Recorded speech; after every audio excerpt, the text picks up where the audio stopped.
తులసికి ఒక లక్షణం ఉంది. అయితే తులసి ఎప్పుడు పడితే అప్పుడు కొయ్యకూడదు. కొన్ని కొన్ని తిథులు ఉన్నాయి, ఆ తిథుల్లో తులసి చెట్టును ముట్టుకోకూడదు, పత్రి కొయ్యకూడదు. ఆ తులసి తెచ్చి ఇంట్లో ఉంచుకుంటే మీరు కొన్నాళ్ల పాటు పూజ చేయొచ్చు. అందుకే సాధారణంగా ప్రయాణంలో ఉన్నప్పుడు ఏం చేస్తారంటే ఇంత తులసి ఇన్ని మారేడు దళాలు పెట్టిలో పెట్టుకుంటారు. పూజ పెట్టని ఒకటి ఉంటుంది.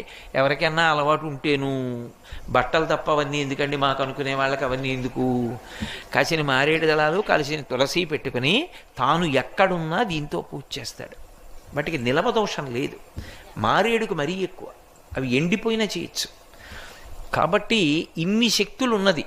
అందుకే నమస్తులసి కళ్యాణి, నమో విష్ణు ప్రియే శుభే, నమో మోక్ష ప్రదేదేవి, నమః సంపత్ ప్రదాయకే.